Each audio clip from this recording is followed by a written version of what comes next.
ان کے غیر جماعت دوست جو ہیں وہ یہ اعتراض کرتے ہیں، یہ کہتے ہیں کہ انبیاء تو امی ہوا کرتے ہیں، غیر تعلیم یافتہ ہوا کرتے ہیں، تو مرزا صاحب تو ماشاءاللہ اچھے خاصے پڑھے لکھے اور تعلیم یافتہ اصل کہ یہ انہوں نے اصول کہاں سے لے لیا؟ قرآن مجید کو اگر ہم پڑھیں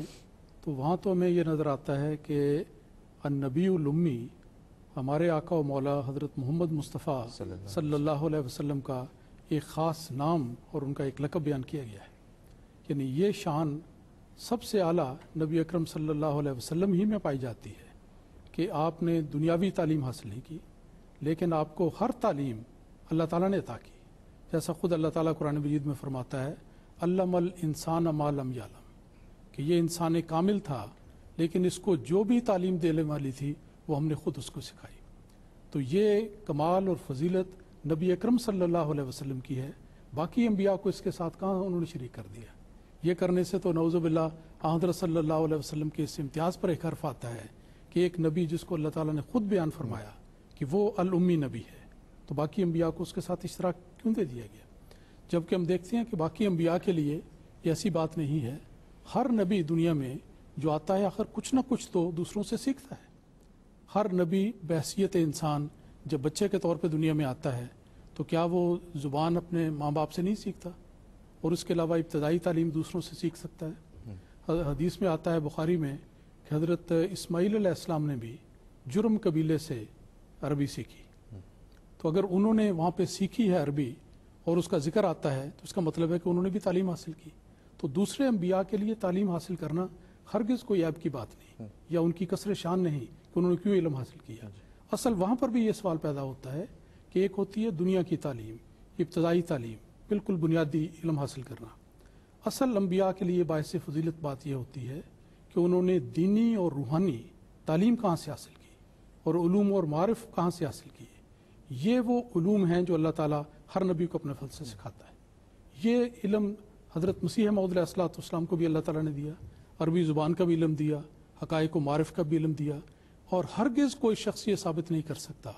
کہ یہ علوم و معارف جو آپ نے ایک سیل رواں کی طرح ساری دنیا میں پیش کیے، یہ علوم و معارف کسی اور شخص نے آپ کو سکھائے۔ آپ کو سب علم اللہ تعالیٰ نے دیا اور ایک رات میں عربی زبان کا 40,000 مادہ آپ کو سکھا دیا۔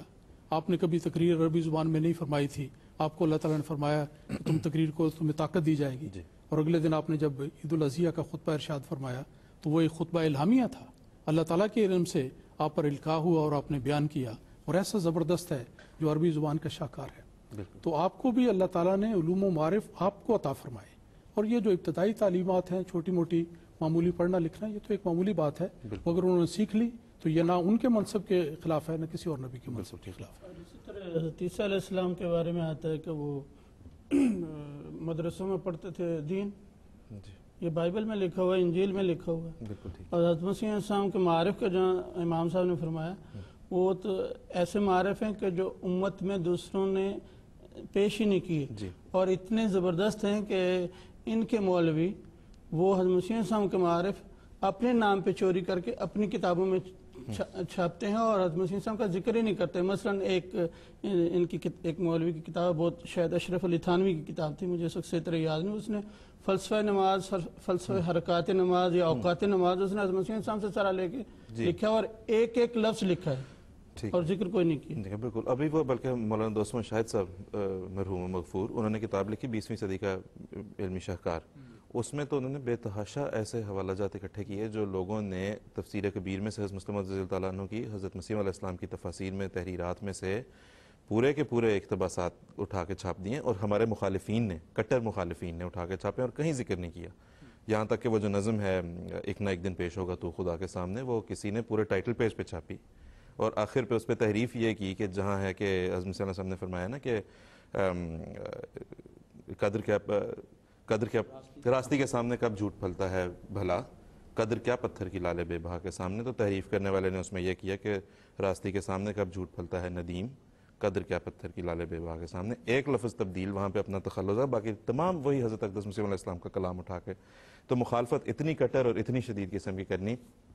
تو بشارت صاحب آپ کے سوال کا جواب ابھی محترم مولانا طاہر مجیب راشد صاحب، مومن طاہر صاحب نے سوال کا جواب دیا۔ اپنے دوستوں کو یہ بھی ضرور بتائیں کہ جس نے امام مہدی اور مسیح موعود ہو کے آنا ہے، اس نے تو آنا ہے اصلاح امت کے لیے، حضرت اقدس محمد مصطفیٰ صلی اللہ علیہ وسلم کی اصلاح امت کے لیے، تو لازماً وہ قرآن کا علم بھی حاصل کرے گا، حدیث کا علم بھی حاصل کرے گا، سیرت النبی صلی اللہ علیہ وسلم، سنت رسول صلی اللہ علیہ وسلم کا علم حاصل کرے گا، تو ہی اصلاح امت کر سکتا ہے. اس کے بغیر تو ممکن ہی نہیں ہے جب تک اسے خود رسول اللہ صلی اللہ علیہ وسلم کی تعلیمات کا علم نہ ہو. اور ہم یہ جانتے ہیں کہ اس دور میں قرآن کی تفہیم، حدیث کی تفہیم اور سنت رسول صلی اللہ علیہ وسلم کی تفہیم اگر کسی کو ہوئی ہے تو وہ حضرت اقدس محمد مصطفیٰ صلی اللہ علیہ وسلم کو احسن ترین رنگ میں خدا تعالیٰ نے خود سمجھائی ہے. اور ہم ہر بات کی طرح یہاں یہ بھی بتائیں کہ یہ ہمارا محض دعویٰ نہیں ہے.